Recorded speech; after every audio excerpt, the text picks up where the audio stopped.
Well, good evening, St. James. I hope that you are having a wonderful, wonderful day. I'm just excited about this time of life sessions where we are tackling the very, very important topic of the family. On Tuesday, those who joined us, Bishop C. Guy Robinson was in with us. And listen, I'm excited. I was so excited about that conversation, such an important conversation, families and counseling. If you missed it, you can go on Facebook or YouTube or even our website and you can view it on the replay. This is such an important discussion, families and counseling. And we talked about, why is it so taboo in the African-American culture and in the church and so forth. So these was really a great conversation. So again, if you want to catch it, you can watch it on the replay, no problem. And so listen, as you are coming in, you're on YouTube, you're maybe on Facebook. You can also dial in on the phone. The phone is active, so you can hear this interactive, informal conversation about God, marriage, and family. So if you're coming in the room, let us know. If this is your first time viewing with us, let us know where you are viewing from. We've had so many views from different countries, and they've interacted with us, which is awesome. From France and from the Philippines and all of these different things. And many of them actually watched on the replay. So I'm excited about some of them even being able to interact and ask questions in their time zone when they're able to view this. So this is awesome. Again, so glad that you are in the room. I see folks coming in the room. Thank you so much for your commentary. Just a few announcements. We're going to continue this discussion for life sessions next week. We're actually going to have two single parents. One is a female, one is a male. They're going to talk about the family again. And then on the next week, there are two married couples within our church, and we're going to talk again about the family and marriage. That's what we're doing in August. And so I'm excited about this discussion because this is such an important time. During this pandemic, there's so many decisions that people are having to make about sending children to school and virtual learning. And so we're going to tackle all of these things as well. Well, God bless you, Minister Harold, Sister Perry, Miss Wilson. God bless you. So good to see you on. So good to see you on. Well, listen, we're about to get started because I want to make sure that we have plenty of time to discuss this awesome topic. So our special guests are Bishop Bryan and Lady Debra Pierce. We may know Bishop Bryan Pierce from the gospel recording group Minister Standard. And then also the Pierces serve together in ministry. They pastor Mount Zion Baptist Church in Greensboro, North Carolina.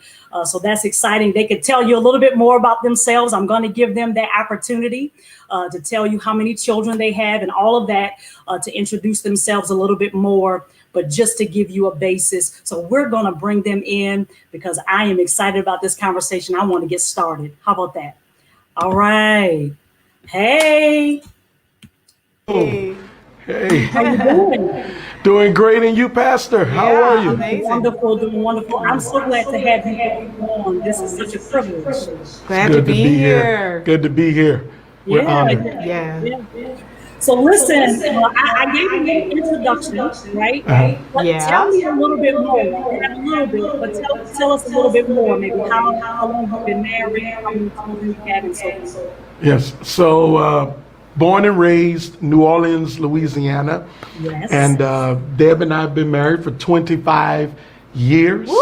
Yes, indeed. We have 4 children and 7 grandchildren together. So we reside in Greensboro, North Carolina, where we are honored to serve one of the greatest churches this side of heaven, and that is Mount Zion Baptist Church of Greensboro, as well as RDU, one church, 2 locations. Well, we're all virtual now. Yes. Yes. Yeah. Right. Absolutely. That's right. And you have that Bishop Morton's anointing, that one church in multiple locations.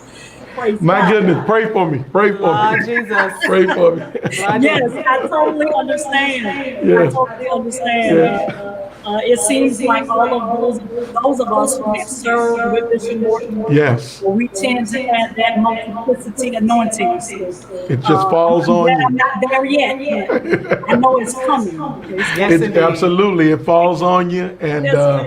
that's right. You're my spiritual sister, our Yes, spiritual ma'am. sister. Yes. We share the same spiritual parents, so yeah, Yes, ma'am. we look forward to seeing even more greatness coming from Yes. the Raleigh Durham area through Pastor Bianca and St. James as well. So praise God for that. Praise Yeah, God for thank you that. so much. Thank you so Yes. much. Well, listen, I'm going to get started because I got some good questions and I want to get to it. Yes. Okay. Yes. Okay. Yes. Um, the first thing is, what does marriage mean to both of you?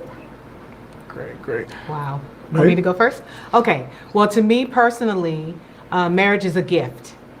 I have to be honest and say, when I was single, I was consuming myself with myself. I always thought I would be a wife. I wanted to be a wife, but I was not consumed by that. I was not, some of us are really crazy about that. We put our own timetable on certain things and we want to get married now and all that kind of stuff. So I knew that I knew, and I'm going to say this and not to be like arrogant or anything like that, but I knew that I would be a great wife because a great God gave me great tools to be one. But the timing was certainly up to God. So for me to be able to be found by a great man of God, someone that I didn't even expect to be found by, and for God to just trust me enough to submit to him and serve him, I think that's a great gift. And he is a gift to me, and he comes in some pretty good wrapping paper too. Come on. Well, celebrate. Yes, we'll unwrap later. We'll unwrap the gift later. Not too much for the people. Okay, this is it. Come on. Okay, go ahead. This is for mature audiences. Don't worry. Come on. Great. Tell it. All right. Yes. Good. Okay. Well, Come on. No, I'm teasing. No. All right. So me? Yeah. Well, I would say marriage is a blessing. Yeah. Definitely a blessing from God. As my wife stated, it's a gift. I believe it's the hub of the home. I believe it's the foundation for the family. We know life happens and we enter into families today in different ways because life happens. But I do believe from God's original intent for marriage, it is the place, the foundation to build that family and home. And so when I think of marriage and what the purpose of what marriage means, I have to say that it is the foundation for the family. Yeah, absolutely. Very good. Now, when you were just talking, Lady Deb, about being single, not having that timetable, there are those of us, I'm still single, and those in society who oftentimes may say, well, I'm not sure if I'm built for marriage. Wow. Do you think that every person, both of you, I heard you, that every person is marriage capable, built for marriage, to have that long-standing relationship? Just your thoughts. Okay. Well, I believe that if you want to be built for it, you can be. I think it's all a matter of the heart and the mind and what the desire is for you, and then that desire you give to God. I think that if that is what you want to do, you have to do the work to be that. So it's really a choice of knowing, because singleness, I gotta say, in those years, it's about just you. It's about, I'm taking care of me, I'm making sure I'm straight. And, with marriage, it's more serving. So I believe everybody is capable if they prepare to be or if they desire to be. Right. And that's just me. Yeah, I would echo that. I would say that when God created us, I believe that we are capable of it. Yeah. But the blessing is you have a choice. Right. And of course, with the Apostle Paul, he teaches us about that as it relates to being single. So I believe that marriage, that everyone is built for marriage or marriage capable, but then you have you have to put in the work. And Right. at the end of the day, it is a choice. It is a choice. Right. Absolutely. I think that our society is so individualistic, and I think what this pandemic has taught us Yeah. is actually how important community is. Yeah. Yes. Yes. True, true, true, true, true. Yes. Because if I don't wear a mask or if I do something, then someone else can get sick.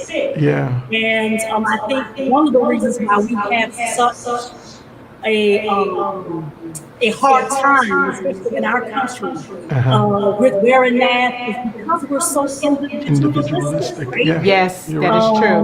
And so I think that's a society thing. Yeah, Yes, yes, absolutely. I absolutely agree. And here's the thing, it's important for us to understand that when God built us, of course, there's private time and time for the individual that you must have, even in marriage, even in family. But however, I don't believe that no man is an island and that we should stand alone. We were built to be in community. And that's what I love about even understanding family. Family really is about community. It's one of the first places that you learn community, and you learn how to share. Right. Some of us, if you grew up like me, you learn how to share bed, cereal. Right. You learn how to share. We grew up, we'd share bed. You had to share, everything. Sometimes clothes, everything. And so I believe that it's the first place, even as it relates to family, to be able to learn or lay a foundation, perhaps, that yes, you are important, but you are not meant, you and I, to live alone. We have to have community. We have Yes, to have community. absolutely. Yeah. And then I think, Lady Deb, you also brought up another entity about serving, marriage, Yes. serving. Wow. Yes. Now that's Yeah. powerful because Yeah. I don't think that that is so highlighted. Yeah. That it's not just serving one person; it's serving each other. Absolutely. Absolutely. Absolutely. Well, Yeah, go yeah. ahead. And we always say that, our needs are met when we meet each other's needs. You know what I was And gonna say. then, absolutely, were you going to say that? I was really? gonna say that. Oh my Go ahead. goodness! Come on, we I'll are take it back. one. Go ahead. Come on, come on. And then so for me, honestly, I am kind of deep sometimes. Serving Him is, I believe, what God created me to do, and in serving Him, I'm serving God. And I always tell people, when He calls my name, I go to Him like it's God calling my name.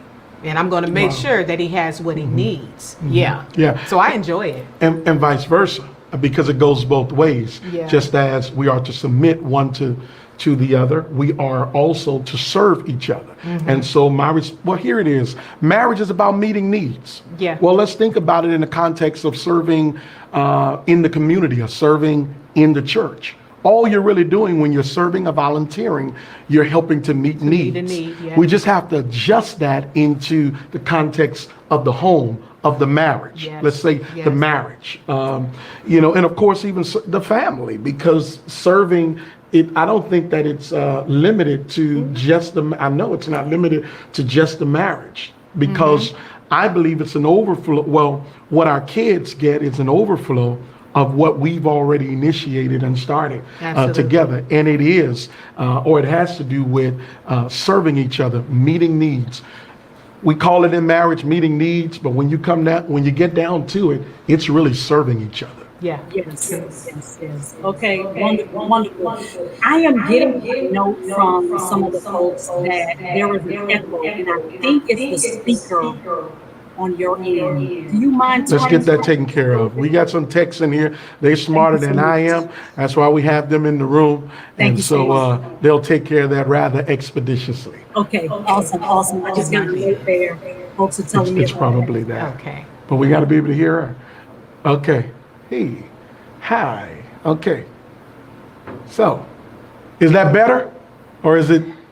Let's see. I think it happens when I'm talking. Okay. Yeah, it might be. Okay. I might be picking her up. Yeah. Okay. So it's, That's okay. We'll figure it out. let's work this out. Sorry about that. That's okay. Sometimes, I can't hear it on my end, but apparently they can hear it And I hear it a little bit. But Okay. Yeah, you know, when It's you the try to echo go, from us. you know, just too much, just cameras everywhere, lights everywhere. Sometimes you just need to just go on the phone. Matter of fact, let's hang up the call. No, I'm teasing. But let's try to. Y'all gonna try to work that out for us? What can we do? Make sure the mic is muted or whatever. I don't know. I am not that bright. I don't get paid to do it. Help me out. All right. Are we still echoing? Is that better? So They're I making think some it's adjustments. me. So I think it's me that's echoing. Yes, it's this. Yeah. Picking her. could it be here? Mm-hmm. We're getting this straight, everybody. Thank Yes. you so much for your patience. Yes. Because I want people to see some good information here. And just. All right, let's see if we can turn this off. And let's just try to see if she can hear us without this. Can you mute it or something? Come through here. I don't know if I unplug it now, what it would do. Lord. Let's try it. We're gonna get it together. Y'all move. Is it okay for them to move around and get it done for us? Can we? Absolutely. Go ahead. Okay, y'all move around. Get it done. Let's get it done. Appreciate you guys absolutely. serving Let's and go helping ahead us and out. do it. We're sorry. In the meantime, my wife is gonna sing a song for you. No, I'm teasing. I'm gonna do a liturgical dance. That's what I do. Oh, my. Or on mine. Let's just see if they can pick it up without the mic. Congratulations to you for everything. Yeah, we're gonna have to get them here. They might have to put the computer here. Can we go here then? Will we lose connection if we? Try to move it closer. I'm just saying if we All can just turn right. this mic off and you let's just still pick up the mic echoing? in the air So I think it's in the room. Yeah, it's me. It's when I talk. However you're hearing me. Be us picking you up as we Yeah, it is. See about now. Okay. What about now? What about now? Let's see. Yeah. It's still doing it. This is a delay. Listen. It's a delay. We're sorry. It's okay. It's Sorry okay. about Things that. happen. This is good content, and I think people just want to hear everything we're saying. Yeah. Mm-hmm.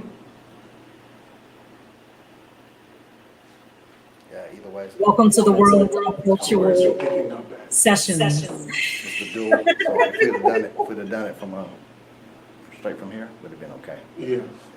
We didn't know. Okay. So can we? All right. To get rid of it, we would have to come off and come right back on. That's fine with you. Is that okay? Can we do it? Yeah. Just Shift. hang tight. We'll shift and we'll come. Come on. We'll make it happen. Yeah, No this is gonna be problem. great. Absolutely. Good. Thank All right, we'll do Thank that. you. Thanks a lot. No problem. Okay.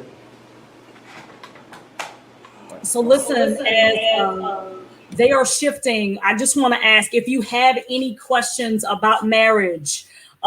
If you have anything that you want to submit, now is a really, really good time to get your questions into the comments. So we've already gone on or talked about what marriage means to both of them. Is every person marriage capable or built for marriage? We talked about marriage being a gift and serving one another. Very interesting point of view as it relates to the aspect of service. So if you missed that, and if you missed those questions, I do apologize for the echo in the background, but that's okay. We're going to get it done. Technology, that's right, Joe Hill. Technology is good. It's good when it works. So we're just going to get that straight. They're going to come back in and get everything there. So again, if you have any questions, if you have anything that you want to drop into the comments, now is a really, really good time. It looks like we have some folks from Mount Zion who are in as well. God bless you, Mount Zion. And St. James is also in the room as well. So thank you so much for attending this. I'm excited to finish the rest of this conversation. And for those who might be visiting who do not have a place to worship on Sundays, we have a Sunday service virtually at 10 a.m. We are all virtual as well. And so if you need a church to just watch or watch us on the replay, you want to be blessed by the word, you can do that as well. On Wednesday nights, we are actually studying the book of Job. And so we're walking through very intently studying the book of Job. So if you want to join us for that discussion on Wednesday nights or watch it on the replay, you can also do that on our website, stjamesbc.org, on YouTube, as well as Facebook. So we're out there. Please join us. The teaching has been wonderful. We're talking about the road to wholeness is the series that we're in right now. And God has just been blessing. Well, it looks like we might be getting there. And let's see if we can bring them back into the room. So let's see. All right. Hey, we got to get there? a little closer Let's with the get in heads there. here. All right. So is that better? Let's work it. All right, let's. Okay, let's get this together. There we go. There we go. All right. All right. Okay. Is Good. that good? Let's work it. Right? Let's do it. Yay. Okay. What about now? Am I still a little bit? Really? Wow. We unplugged everything. Really? Yeah, Yes. we're straight computer only. Okay. So now No we're mics, gonna nothing. keep how about that? Okay. Okay. So let's talk about this. We've talked about serving. We've talked about serving marriage being a gift. Yes. Let's look at this. Can you give one specific principles for dating or engaged couples for a long-lasting marriage? Okay. Want me to go? Go ahead, baby. Okay, so this is the thing with dating. They always say that dating is collecting data, right? So, but a lot of times we don't collect the right data. It kind of just comes up in conversation, like where they work and where they live and things of that nature. So I always say that when you start dating, the way you collect data is by asking questions. Don't be afraid to ask the questions. Where were you born? Do you have children? If you do, how many do you have? How many baby mamas you have? Come on. Do you live with your mama, or does your mama live with you? And if you have children, do you take care of your children? And even sometimes it's like, okay, are you sure? Sometimes you have to ask the questions. And I heard First Lady Stephanie say this. Do you like women? Do you like men? Even today, you have to ask those really tough questions to really get to know them. And a lot of times you can tell a lot about a person by the answers, even the children part. One of the things that I loved about my husband was that when I met him, of course, he had children, and he took really good care of his kids. And so that let me know if he's going to take care of his flesh, he's going to take care of me. So it's okay to ask questions, of course, respectfully, but it's okay to ask questions. Yeah, and what I would say, as well as the collecting data, I believe, and I'm going to say it because we glaze over it, but once you're in a marriage and once you have been working and serving in this area, as long as we have, and by the way, we normally say this at the very beginning, we're not the marriage gurus, No. the guru of family, none of that. We're work in progress. Everything that we're sharing, the answers that we're giving, we have to apply those daily. So we're not the experts here at it at all. But what I would say is, because we glaze over, making sure that the person that you are dating really has a relationship with God. With God, I'm not talking about just know him casually. Right. Every now and then, you bump into him, but really love God and have a personal relationship. The reason why that's important is because if you're thinking about marrying that person, starting a family, building a home, that foundation is going to be important, and you don't want to wait until you get in a marriage, trying to build a marriage, know each other, and this person don't even know God. Right. And so that's not, that's not how I believe it's supposed to be. And so I would really place emphasis on making sure that they have a foundation before you marry them. Absolutely. With Christ, with God. Understand that, so that you are on the same page, because your marriage, your home, your family will only be as strong as their love and commitment to the principles of God. Yes. If there is no type of dedication or commitment, I am more committed to God than I am Deb.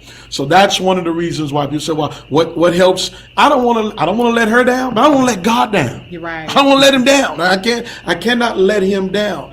And so I know what is required, and to put the work in. Number one is to please him. And then it is to please my wife and my family. That's the only thing that is going to sustain you. If that is not there, and if it's not strong, you're building on the wrong foundation. Yeah. Make sure you check that spiritual foundation with God being a priority. That would be, I would say, the main thing that I would say, number one. Yeah. Number one. And of course, let me just throw in this one, because you said one to two things. So let me throw in this. Check their sacrifice. Mm-hmm. If their sacrifice level at the dating level is at a 1, that is not going to grow. It is not going to increase. I'm telling you, check it at that level. Make sure if they're not willing to sacrifice, we used to joke about it when we would talk to those that were dating. If they're not going to sacrifice or share, that's what we're really saying, being able to share. If they're not going to share the meal, the salad with you, or share different things with you, then guess what? When you get married, that foundation is not going to get stronger. That's a shaky foundation. So there are several things, but those two I would say stick out the most. Wow, that's really amazing, because I think oftentimes people miss the aspect of making sure this person has that foundation, and also miss the aspect of making sure their sacrifice. That is so powerful. That's just so powerful. I think those are great. Those are great principles. So as I move on here, I also want to look at the aspect of a blended family perspective. You mentioned that a bishop already had children, right? So if we look at this, what are some keys of success that you recommend or that you implement in your family for those who may have that blended aspect? Yeah. Well, again, yes. I married real young, and there was just I married real young. At 18, 19 years old, and I tell young folk, listen, take your time, make sure that it's right. And, I had two boys prior to meeting my wife. And so I made a goal, a vow that, I was going to, of course, remain a father. And so, of course, after meeting Deb and getting married, we had a blended family. So much so I believe maybe a few years after our marriage, the boys came to live with us from, I would say, my goodness, maybe 4 or 5 years early on in the marriage. Not even 5 years, maybe 3 years or so. 3 years or so into our marriage, we're now in-house, in-home, everyday type of situation. And at that time, the boys were 5 and 7, somewhere around that age. So, we instantly became a blended family, not whereas on the weekends and but every single day. And one of the things, there wasn't a whole lot of material. A whole lot of people weren't, blended families weren't even talking about it like this. We were calling it step families. Right. We weren't even talking about, everything was step and this and that, step children, and now blended family has come along to advance us more in the conversation, in and how family operates and should operate. And so one of the things with us that we wanted to implement and instill from the very beginning is that here it is. We know that, biologically, Deb is not the mother. We're not trying to do that. We're not trying to be that or any of that as it relates to, you have a biological mother. Right. That is in place and she's in your life. And we understand that. But yet, the majority of the time, is spent here in the home. And so we wanted to make sure early on that there was nothing forced. So, the boys decided when it was time for them to call her mom. You understand? It wasn't nothing forced, those type of things. And so I think those things we implemented early on as it relates to, we weren't going to do that. And we also said, okay, if it's going to be, we still believe that if it's going to work, and I will say this to blended families, you have to treat it, even though it's a blended family, you have to treat it like it's not a blended family. Right. The reason being is because we have two children biologically together.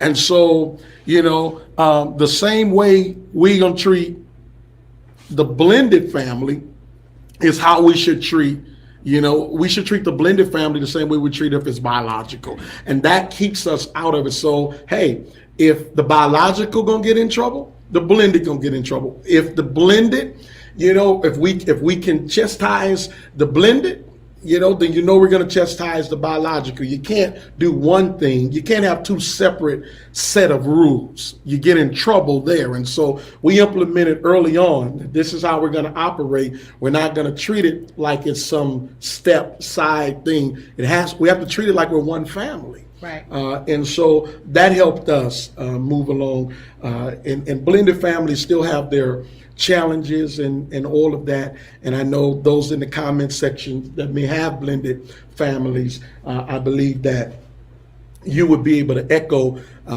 I'm the biological father, but again, we had to understand, and babe, you can jump in, but we had to understand there were certain things that I had to take care of, that I had to handle. Certain things that there were challenges or fights, which there will be. Again, there is no blended family that is just perfect. You're going to have to get to that place in which God desires for you to be in. So you have to get through the dirt. You have to get through the challenges. You have to get through or get to a period of vulnerability and transparency, Right. In which we can say, no, well, I thought this, I didn't think this happened, that happened. And we have to be able to put our feelings on the side. If you're the biological parent, put your feelings on the side, because if you're with that person, you have to be with them, number one, because you know that just like they wouldn't hurt or harm your biological child, they're not going to hurt or harm the blended family. And so, Right. and vice versa,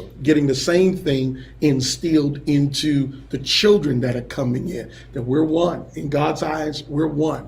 I know society says that we're blended, and we are blended as it relates to understanding your biological and understanding where we are through marriage, but the love should still be the same. The commitment should still be the same. The chastisement should still be the same. All of that. The prayers are the same. The burdens are the same. The challenges are the same. Absolutely. I've said enough about that. Absolutely. I just From your wanted to perspective, Dave. encourage somebody who is a part of the blended family and you're like what they call the step or the bonus, that what you do absolutely matters and it is necessary. And I had to learn that being a part or place in the family to cover the boys as well as cover my husband was a gift from God. I had to evolve into that because I came from a family that was blended, not per se my immediate family, but with cousins and this, that, and the other. And I did not know it, because everybody was just, hey, cuz, hey, this, that, and the other. So for me, I had to learn that I was the support, not just for him, but for both parents, for their mother and for my husband. And I had to learn that although we underneath the roof, we were a regular family like anyone else, even though society called us blended, there were still certain parameters that I had to respect. Although my opinions and suggestions were welcomed by both, they still were the main decision makers, and I had to let them be. And I believe sometimes when you don't really realize how amazing your identity is by being a bonus mom, sometimes you think, oh, well, I can't make, what you mean I can't make no decisions? I'm doing all the work. And that's not really what it's about. I am a part of history. What I have done in support with my husband can never be taken away or never erased because it was done in love. But I had to realize that I was chosen, for it. And what a privilege it was to serve those babies and to see them to be grown men today with their own children. Yeah. And that the Lord allowed me to support both parents in it. And then if I had to be honest, because we were dealing with infertility issues and stuff like that, it prepared me. Yeah. I believe the seeds that were sown prepared me to be, prepared me for motherhood. 8 years later, after trying, it prepared me for that. And I also believe I reaped a harvest to have children. They were like the gifts that God said, okay, since you sown into them, here you go, So just know who you are, who your identity, who you are, and that you matter and you are important, and that your contributions of love are important to the family and invaluable, and they are valuable to God and to the family. Yeah, and I often, Pastor, we talk about, during that time, my wife brought it up about the infertility issues and the doctors saying that she wasn't able to have children, that we weren't going to be able to have children, but yet here we are, still, because I couldn't take them in without, being able to say, hey, because this is our home now. Yeah. But understanding what we were giving the information, and then yet medically, and then yet still you opening up your heart and opening up the home to love and to care, for boys that are not biologically yours. When the doctors are saying, and we're trying everything possible, to have children, and it takes 8 years, but yet that whole time, we talk about it in the church, from the church aspect, we were pastoring at that time, so we were dedicating babies, we were lifting babies up, praying for children, but couldn't have any of our own, during that particular time, according to the doctor. But you brought up something that is significant as well, not just outside of the house, at the church house, that difficulty, but in the house, babe. And I commend you and just want to, we talk about it privately, but commend you for even being able to, because we go through we were going through our thing as it relates to, trusting God, but it had to be difficult for you, as a woman, as a mother here with this blended family, but yet you didn't waver. You stayed in there. You knew your assignment, knew what you were chosen to do. And I think that is remarkable. And woman of God, I honor you over and over again, for just that sacrifice, because we know it and we talked about it, but just hearing it over and over again, I think that's significant. So, I just wanted to, to just throw it out. I don't know what the challenges are, Pastor, your blended families today or someone that's watching. So I don't know what the challenges are, but what I do know is that you can't eliminate the challenge, but you can conquer it. You can overcome it. Yes. Together and with faith in God. Wow. Well, listen, this is so awesome. What we just saw in the display of servitude and honor that you just showed, Bishop, is just amazing. And I think oftentimes that, and then also you being there, sharing and you both going through that. I think one of the reasons why I asked you both to talk about marriage. You may not know why I invited you, right? But I invited you because the display of marriage on social media tells me just by watching you that you honor each other. Yeah. Yeah, we do. And And so many times we don't see that display in marriage. We don't see the display of honor.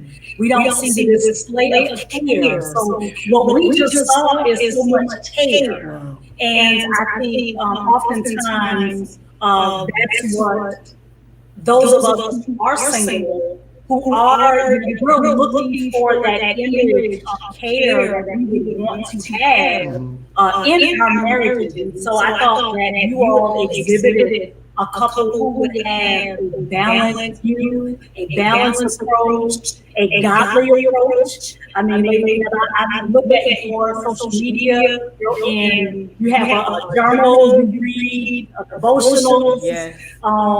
Listen, sometimes I look at it and I say, you better preach. I know.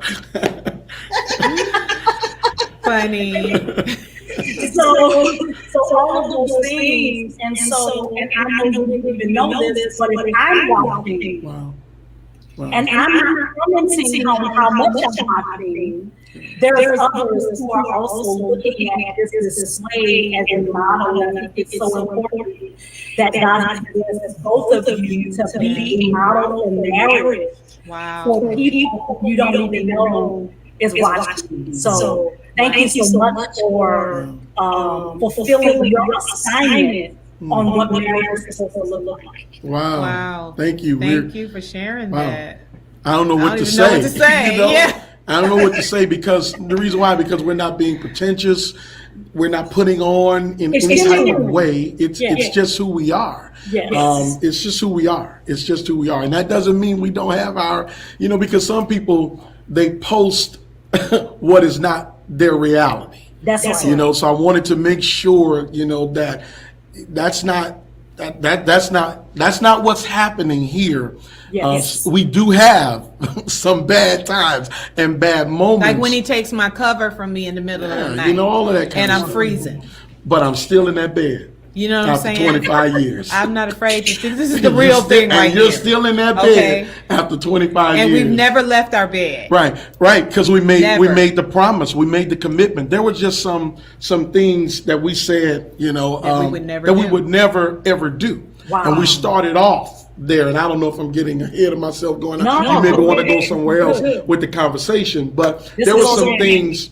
What we're talking about is in 25 years, no, we're not perfect. We argue, and we even share that we argue sometimes in front of our children, and I'll tell you why we do that. But we're not perfect. So we we're not perfect, but yet we made a commitment to God and to each other. That there were some things, that at the very end, here were some end goals that we share when it came to marriage. All right, so.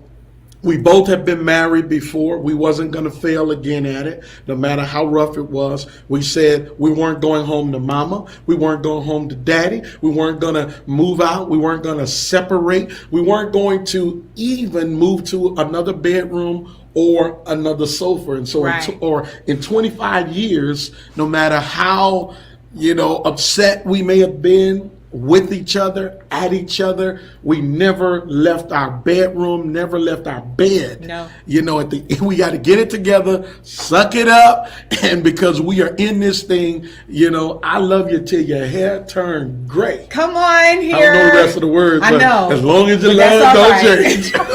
That's the rest of the words, I don't know, But that's the most important part. That's the most important part. But yeah. So we made that commitment. Yeah. I said something about arguing. I want to clarify that because I know a lot of, in our culture, we say don't argue in front of the kids. Well, they can hear you in the room. It's not so much that you shouldn't argue in front of your kids. It's how you argue in front of your kids. I started this with the boys, when they were I said, I want them to hear us. It started in the car. I wanted them to hear some of the arguments because I wanted them to learn in the home conflict resolution. Yes. I wanted them to know that in life, you're not always going to agree. And you got to know how to agree to disagree without hitting each other, without cussing each other, without degrading, devaluing each other. And so I wanted to show that. And we do the exact same thing with our biological kids, And they just look, and we have to have some type of resolution. We know at the end of the day, because I want them to see that and know that, because again, if we don't get it in the home, then all we're going to do is start a marriage, start a family, building it off of something that it's not the right type of foundation. Right. And so I think it's important for us, I know it was important for our home, our family, for us to make sure that there's certain things we wanted them to see. And some of the arguments we wanted them to experience. We wouldn't have to go in the room. We knew that our kids, they may be listening, they may hear. And so I needed to know, I needed to make sure that my boys and my girl, my daughter, needed to know, so that when some joker come along, if they talking crazy, even in an argument or disagreement, she know, call daddy, call daddy, call daddy, call daddy, call daddy. And I'm coming, and the uncles are coming, and it is what it is at that particular time. The brothers are coming because you didn't see it in the home. That's right. That's right. That was good. That's so good. Yeah. That's so good. That's so good. So listen, as we're looking at marriage, I've heard this before. I've heard people say that they lose each other, or they lose themselves rather, in marriage and that sort of thing. I've heard that perspective, right? And so from a perspective, not just from a wife perspective, but also from a husband perspective, having that title of husband, wife, mother, father, parent, all of those things, pastor, first lady, all of these things. What are you intentional about to make sure that you don't lose? And if you don't mind me saying, Bryan or Debra, what are you intentional about doing there?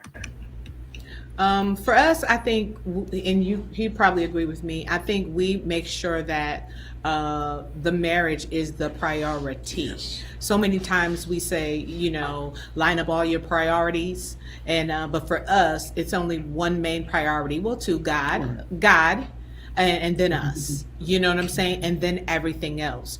I don't believe, and I know a lot of people say, well, you got to find balance. I don't even know what that looks like. I just know that too much of one thing is not good. Yeah. That's all. So whenever because I used to have a tendency, and this pandemic has taught me that, to do everything at the same time. Like everything at the same time. Like, I'm gonna do the dishes, I'm gonna do this, and I used to have a problem going to bed because I would always get up and be like, oh, this gotta be another, and lose myself in the things which wouldn't be good for my relationship with my husband, because I took away all that time because I'm trying to do the dishes, do the clothes, make sure the kids have this, make sure the meals are, I would always be like, what we gonna eat tomorrow? Because now we home is lunch, breakfast, and dinner, this, that, and the other, and take up so much energy and time, and losing myself in my chore list, my own list that nobody else put on me. Nobody else asked me to do this stuff, and lose the time that I could be spending cuddling with him, watching a movie, or just sitting down and talking to him. So for me, I had to redefine myself in the home and be like, okay, these dishes can wait, and stop trying to be super wonderful wife, and just be super wonderful wife. Amen. Amen. For me. Amen. And then do some of the things that you enjoy. We do that as well. One of the ways we don't lose ourselves is because, again, the marriage, and then the family and the church and all of that. And so what we do is discovered is that if we're no good, we can't individually, we can't be good for each other. If we don't take care of ourselves mentally, spiritually, if we don't take care of ourselves physically. So there are certain things that we do that is our time. For example, with me, and that helps, I don't lose myself, but I'm able to keep some sense of balance. And I don't think that you really, with what we do, everything just, all the titles, people say, how do you balance it all? You don't. It is. In fact, Pastor Ryan Carpenter, Redemption Outreach, helped us with this. He said, when it comes down to that balance and family, we were looking for the right words, and he said, and I agree 100% with him, you manage the imbalance. Because when you're in ministry and marriage, and we both are, it just keeps coming. So we go on vacation. I can't turn my creativity off. I can't turn my mind. I try. I can't really do that. No. Because it hits me when it hits me, you know?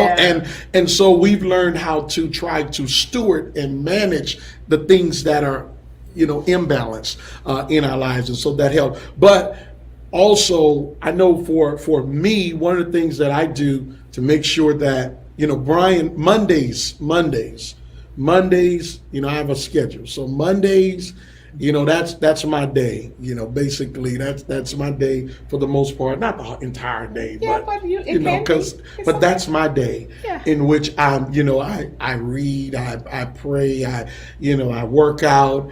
And back before COVID, you know, we were able to be outdoors and do a whole lot of other things. But that's my day. Tuesdays, you know, I'm mainly dealing with staff issues at the church.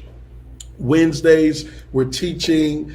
Thursdays, you know, if there are any meetings or counseling sessions, we're doing that. Friday's our date night, you know, and then we have family time as well throughout the week that we do.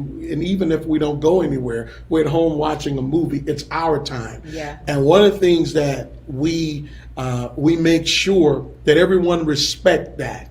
Everyone, even as it relates to our vacation, nothing goes on my calendar for 2021 until we have the days that we're going to be gone, the things that we're going to do. I don't operate like that, because what I've discovered in ministry, you know, as it relates to, and we've seen it so many times, you get, you know, burnt out and just you run and run and run. And at the end of the day, truth of the matter, because the people need me.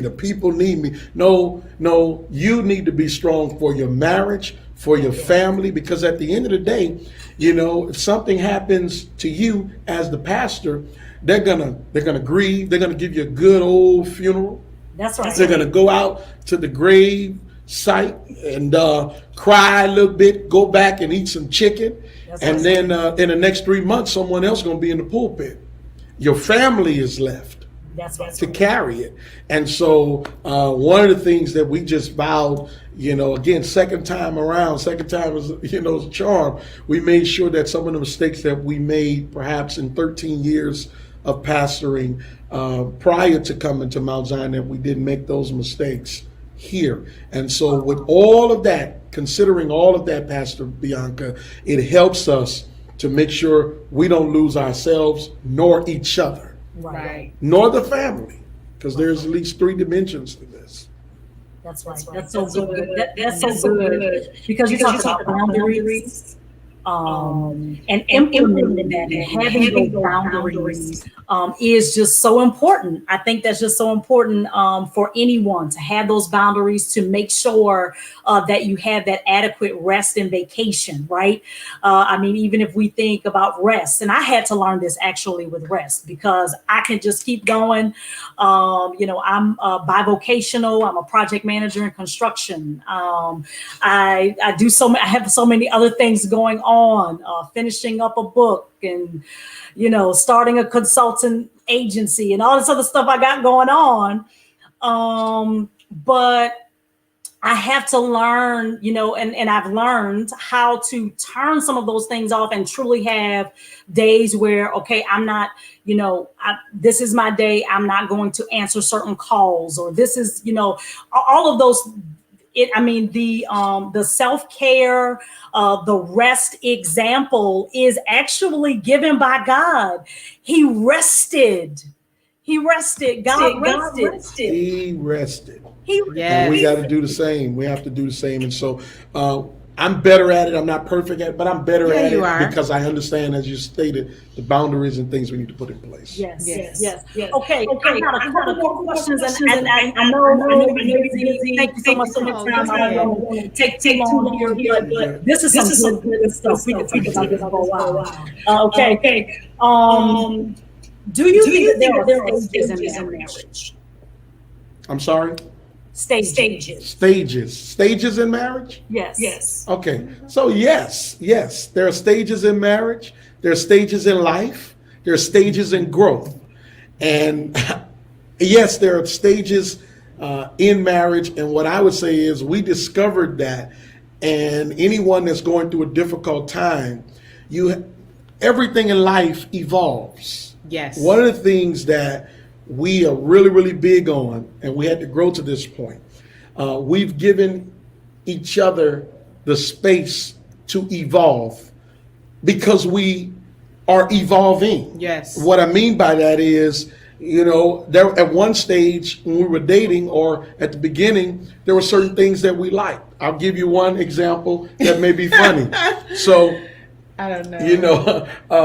Early on in marriage, we were traveling on the road. We were married, and my wife, she loved candy, chocolate candy, Yes. and roses. Yes. So me, I said, okay, I got the roses, and this was 20 some more years ago. Yeah. So I went on and, I instead of getting the rose petals and I just took them apart myself because I wanted that love in there, right? So from the hotel elevator on the floor, from the time she would get off, you would see rose petals and all the way to the room, all the way to the bed.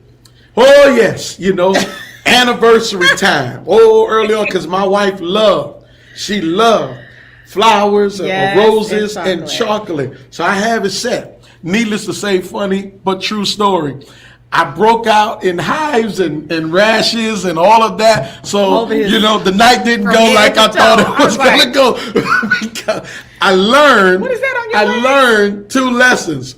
I learned, number one, that you could get them already, separated. You don't have to do all of that and tear them apart. And then I learned that later on, my wife's like, I don't like that like that. I've grown. That was what I liked 3 years ago, 5 years ago.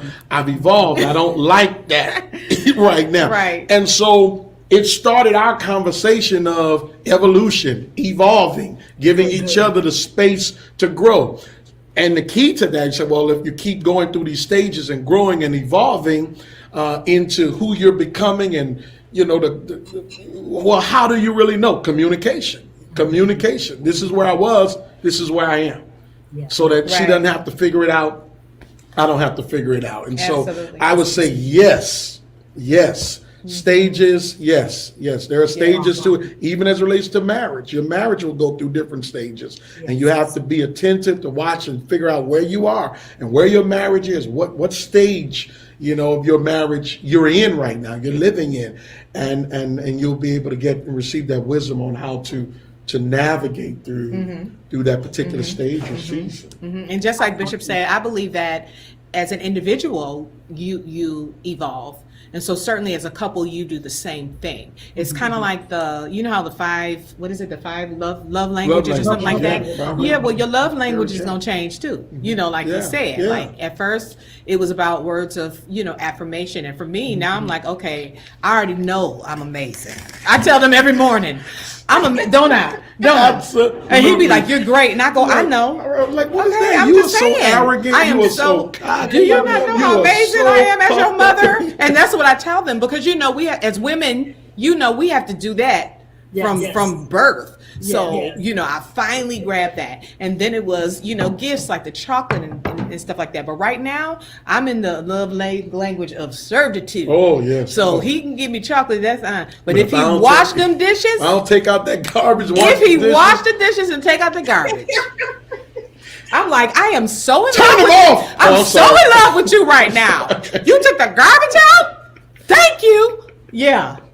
Yeah, that's right. It's true. That's awesome. It's true. So here's a question. Here's a question leading to that. In the pandemic, been around probably more lately than before everything. Did you learn something about one another that you didn't know, that you didn't realize, or that changed you? Did you learn something about your children? Did you learn something about your family moments that you can share? Okay. For me, I've learned, well, this is what I always tell people. I tell people that my husband is my favorite subject, and I am getting a forever PhD in him. Come on So now. so as long as I'm alive, I'm still studying. I'll never get that degree because we still, living and loving and changing. He's always changing. So I would say the things that I've noticed about him is I know when to give him his me time. A lot of times we say that as women, but I know when to give him his me time and when to give him, because everybody has that time now in the house, whereas we were always out of the house. So that's the one thing I absolutely learned, and to be okay with that. So I'm not, a lot of women are like, I just want you under me all the time. What you doing? What you doing? That's not where we are. We give each other that Right. space. And then as far as my children, what I've learned is that the introvert is the extrovert and the extrovert is the introvert. True. So now Brianna, my daughter, who was always so social, when she's in the house, she's that typical teen and she's in her room, having her little time, and we got to go up there and be like, hey, has anybody seen Bri today? And Devin is the one that's running up and down the stairs, who was the quiet one before the pandemic, checking on us and talking and sharing and, hey, come to my room. Hey, what are y'all doing now? So much where we like, okay, we didn't hug you 100 times within 5 minutes. But that's just his love language. And that's what he is. So that's what's been amazing to me with my children. Yeah. And I would say I haven't really learned anything as it relates to during the pandemic. I think some things were reaffirmed, reinforced. There were some reminders, family in general, but starting with you and I, because of on the go so much with ministry and not spending a whole lot of time, because our children, they move with, we do it all as a family. Like right now, we're talking to you, they're here in the office. They able to do that. Devin's on PlayStation, he's doing his whole thing, Bree's talking to her friends. That's just how it is, and that's a part of our culture, our life. And so we love home.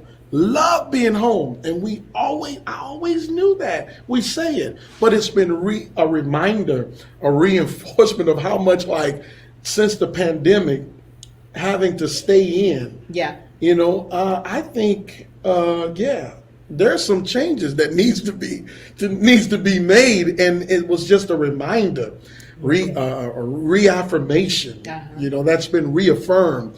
That what? My goodness, we really love being at home. Yeah. Being at home. We could stay at home. I mean, we could stay at home for 10, 12 days without going out. Right. Really. I'm telling you. Like, seriously. I'm telling you, and have no problem at all. The days are run over. The days they'll just run together. Isn't it not already? Wait, what day? And so I think that was a reminder for me, true. that how much we really love being home. Being home. That's true. How much we really love being home. Wow. That's so cool. That's so cool. I love your interaction. That's so cool. That's so cool. So there might be a person who's watching, who's listening, who's married. They may be considering separation. They may be considering divorce. They don't have that chemistry that, maybe they lost or whatever happened. Maybe there's a lack of communication. What advice would you give them to finding that purpose again, finding that passion again? Any advice you might give to someone? Yeah. Well, I would say it's about rediscovering, and something has to already be there. There has to already be some type of love foundation, foundation of trust and care for each other. I would say stay committed to rediscovering that. It's almost like if you lose something that is valuable, you have to have it first, and once had it, in order to say, I'm going to go back and find that thing of value. And so once you've had something and that's special that's there, I would say before you walk away, throw it all away, ask God to show you where you lost it, where you went wrong. That's good. And do that individually first. Yes. Don't do it as a couple first. Do it individually. so that if God shows you something, if there is some revelation there concerning you, not the other person, concerning you, that perhaps will help bring you back to that place that that brought you together, or that place where you had that unfailing love, for each other, and commitment. I would say go after that and rediscover it, and always remember that it doesn't matter. You can, as long as, here's what I want to say. I want to say, people say love is all you need. It's not all you need. It's not all you need. You need more than that. People say love is the most important thing. If you're going through that stage right now, in which you feel as if you want to separate, you're not supposed to be together for whatever the reason is, what I would say, anyone that's on the verge of breaking up, and the marriage, separation, and divorce, is that love is important, but I would say commitment. Yeah. Commitment is even greater than love, because there are going to be times and seasons where you don't feel love. Right. We've been together for 25 years, and even though we stayed in the bed, stayed in the room, and had the conflict resolution arguments in front of the children, it doesn't mean that every day we felt loved or felt, like we were loved. And the thing is, commitment is the glue that holds the marriage together. If you could stay committed long enough until you rediscover whatever it was that brought you together, whatever it was that changed, figure out where it was, and see if there's some responsibility or something that you can do to participate. You could take or participate in the change that is necessary. I would say stay committed even through this season of uncertainty. Stay committed. Absolutely. And I want to add on to that, and also go back and pray about what tempted you to even feel that way. My husband talks about the 4 F's. Oh, yeah. Which are family, finances, friends, and flesh. Those are the 4 things that will destroy a marriage. So maybe that's good. Maybe you want to look and see, if family is the cause of it, if friends may be the cause of it, finances, cause of it, flesh gotten in the way, and it's not always someone cheating, but it could be pride. It could be, you're in the way, or whatever it is. Most marriages end in divorce, not because you slept on my side of the bed, not because you used my toothpaste. It's really because of one of those 4 reasons. Family, friends, finances, or flesh. If you can keep those 4 F's in check, maybe go back there and look at it and see if you could locate it somewhere there, and then ask God to help you navigate through that. I would say try everything you can before you give up. Absolutely. That's awesome. That's awesome. Thank you both so much for this time and this discussion. I'm looking forward to some future fellowships. Yes. Awesome. Absolutely. And let me say this. Thank you for having us, sis. And we're so super duper proud of you and the great work that you are doing in that RDU area.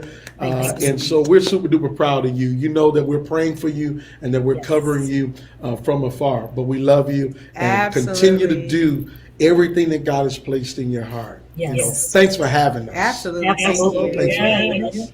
Thank you much. Thank you so much for joining us. And I so appreciate that. I appreciate your prayers. I appreciate your encouragement and so much. Anytime. Absolutely. Absolutely. All right. We're here if you need us. Call on us and we'll do the same. We know you're there. Love you. Love you too. Love you too. Bye-bye. All right, blessings to you. Listen, we're just excited about this conversation. We do apologize for the technical difficulties, but listen, this was a good conversation. This is still worth the replay. So if you know anyone who needs to hear this content from Bishop and Lady Deb Pierce, listen, you want to share this, send it to them in their message so they can hear this awesome session.